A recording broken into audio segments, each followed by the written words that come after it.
Quem de nós é capaz de se achegar à presença de um Deus santo, perfeito, como o Senhor? Você já se fez essa pergunta? Quem de nós pode se achegar diante dele com um coração puro, com um coração perfeito, sem mancha, sem nenhum pecado? É essa pergunta que o salmista faz quando ele escreve o Salmo 24. Ele começa esse belo salmo dizendo: do Senhor é a terra e tudo o que nela existe, o mundo e os que nele vivem. Pois foi ele quem fundou-a sobre os mares e firmou-a sobre as águas. O salmista começa falando da grandeza desse Deus e de que tudo que há na terra é dele e pertence a ele, porque ele é o Criador de todas as coisas. E não só o Criador, mas o sustentador da vida.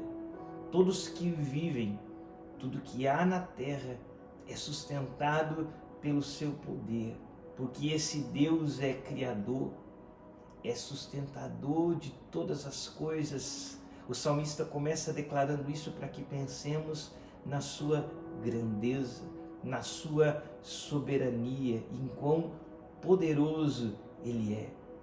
E então no verso 3 ele faz essa pergunta: quem poderá subir o monte do Senhor? Quem poderá entrar no seu santo lugar? Visto a sua grandeza, visto o seu imenso poder, quem pode subsistir diante de quem ele é?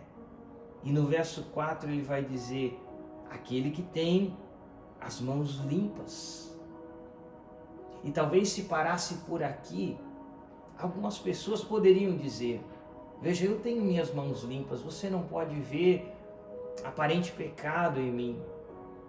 Eu tenho uma caminhada de uma vida aparentemente justa.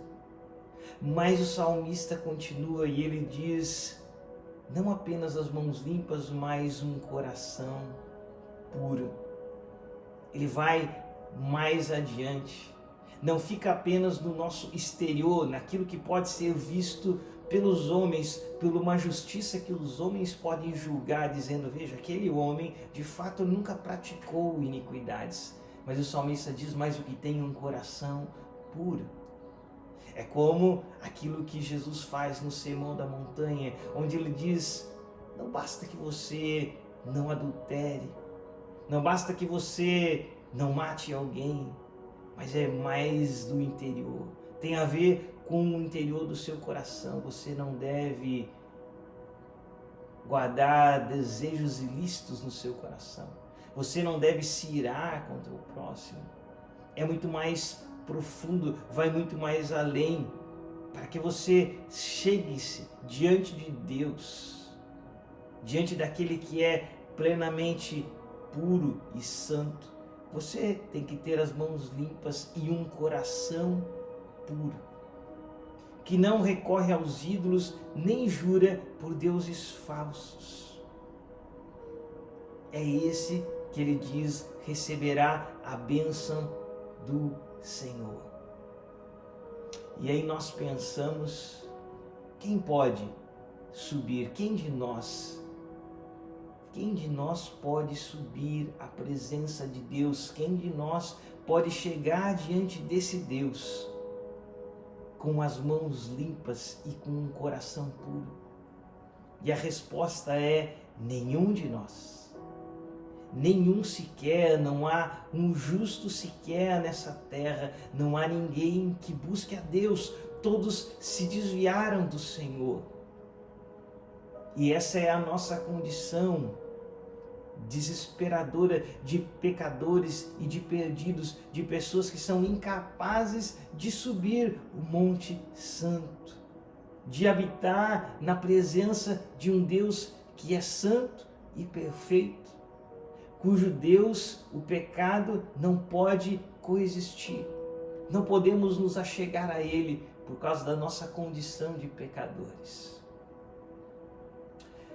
Mas tudo muda quando nós ouvimos Cristo conversando com Nicodemos. Você lembra dessa conversa? Lá no Evangelho de João, no capítulo 3, Jesus está conversando com Nicodemos e ele vai falar do versículo 13 para Nicodemos essas palavras.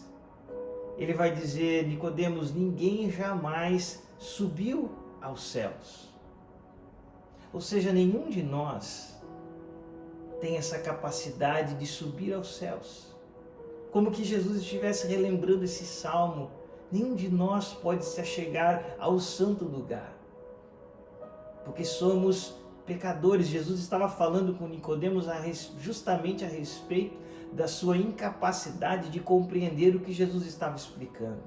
Jesus estava falando sobre a necessidade de nascer de novo, e Nicodemos não conseguia entender por causa da nossa limitação humana, e Jesus diz: eu estou te falando ainda com exemplos humanos de nascer de novo e vocês não conseguem entender. E então Jesus diz: ninguém jamais subiu aos céus a não ser aquele que veio do céu, o Filho do Homem. E essa é a grandeza da mensagem do Evangelho. Aquilo que para mim e você é impossível de ser feito, por causa da nossa limitação humana, por causa da nossa natureza caída, carnal, pecadora. O próprio Cristo, que é aquele que desceu do céu, o Deus em sua glória, abriu mão, deixou a sua glória, como a palavra diz. Ele desce do céu, e aqui nós temos o próprio Cristo falando de forma tão clara que ele não é como um de nós. Por isso jamais podemos deixar que pessoas tentem distorcer a pessoa de Cristo como apenas um grande sábio, ou como um ser que se tornou, que era comum de nós e foi galgando níveis e foi se tornando mais iluminado. Não é isso que Jesus diz a respeito de si mesmo. Ele se faz diferente de todos nós nesses versículos aqui. Ele vai dizer: ninguém jamais subiu ao céu. Todos vocês, todos nós, cada ser humano na face da terra se encaixa nesse quesito. Jesus está falando: ninguém de vocês subiu aos céus, a não ser aquele que veio dos céus. Jesus se coloca numa categoria totalmente diferente de todos nós, porque ele não era apenas um homem como nós, mas ele é aquele que desceu do céu. E ele diz: o Filho do Homem. Mas ele desce do céu justamente para fazer aquilo que para mim e para você era impossível. Ele segue a conversa com Nicodemos dizendo assim: da mesma forma como Moisés levantou a serpente no deserto, assim também é necessário que o Filho do Homem seja levantado, para que todo aquele que nele crê tenha a vida eterna. Jesus lembra desse episódio que para os judeus era tão conhecido, quando eles estavam sendo mortos por serpentes. Deus dá essa orientação para que Moisés erguesse uma serpente de bronze, e todo aquele que olhasse para aquela serpente era imediatamente curado e não morreria. E da mesma forma Jesus vem aqui para essa terra, desce do céu, habita aqui nessa terra como um de nós, para que então ele pudesse morrer em nosso lugar, ser aquele que o salmista fala, aquele puro de coração, aquele perfeito de mãos limpas, que morresse em nosso lugar e fosse então erguido em vergonha na cruz, mas depois erguido em glória na sua ressurreição, e também erguido em poder lá no Monte das Oliveiras, quando seus discípulos veem Jesus subindo aos céus em glória. ele é erguido para que, aquilo que o texto diz, para que todo aquele que nele crê, para que todo aquele que nele colocar seus olhos e sua esperança não pereça, não morra em seus pecados, mas tenha a vida eterna por causa de Jesus Cristo. É o que o texto diz, voltando para o nosso Salmo, no versículo 5, ele vai dizer: ele receberá a bênção do Senhor e Deus, o seu Salvador, lhe fará justiça. É a justiça de Deus que nos salva. A grande bênção que ele diz aqui, receberá a bênção do Senhor. Não são os bens dessa vida. Essas bênçãos Deus pode nos dar e elas são maravilhosas. As coisas que nós podemos conquistar e receber aqui nessa terra. Mas a bênção, com A maiúsculo, é essa aqui. É o que o seu Salvador lhe fará justiça. A justiça que para você é impossível de ser alcançada. Que você por si mesmo jamais alcançaria, mas morreria eternamente em seus pecados. Então o Deus, ele desce dos céus, como Jesus fala: eu sou aquele que desceu dos céus. Aquele que sujeita a morte de cruz, que se sujeita a ser levantado em vergonha naquela cruz, para ser ressuscitado e levantado em glória, e subir aos céus, e conquistar para mim e para você a justiça que nós jamais alcançaríamos. E o Salmo vai relatar como que aquilo que acontece com esse nosso Cristo, quando ele é levantado aos céus e ele sobe em glória, e o Salmo vai dizer no versículo 7: abram-se, ó portais, abram-se, ó portas antigas, para que o Rei da Glória entre. Aquilo que era impossível para mim e para você, entrar no Santo dos Santos, aquele que morre, que tem uma vida perfeita aqui na terra de santidade, ele é recebido nos céus em glória. E os anjos declaram: quem é o Rei da Glória? O Senhor forte e valente, o Senhor valente nas guerras. Abram-se, ó portais, abram-se, ó portas antigas, para que o Rei da Glória entre, pois só ele é digno.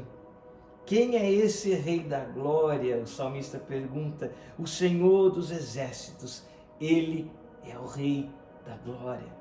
Ele é o único capaz, querido, de entrar no Santo dos Santos, de viver uma vida plena como ele viveu e perfeita aqui na terra, para morrer em meu lugar, em seu lugar, e para fazer justiça, como o texto diz, em nosso favor.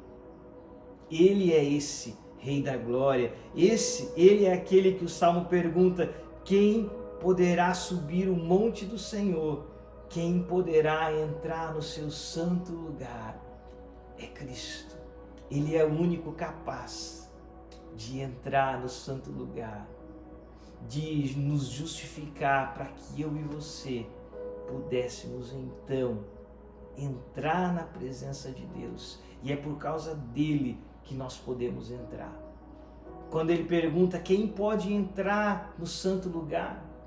Agora, eu e você, se nós recebemos Cristo, se nós olhamos para o Cristo ressuscitado, para o Cristo crucificado, para o Cristo elevado aos céus, e colocamos nele, depositamos nele a nossa esperança e fazemos dele o nosso Senhor, aí então, eu e você também podemos responder: eu posso entrar no Santo dos Santos, não por meus méritos, não por minha bondade, não por minha capacidade, não por minhas obras, mas porque eu depositei nele a minha esperança e ele se tornou agora a minha justiça, o meu Salvador.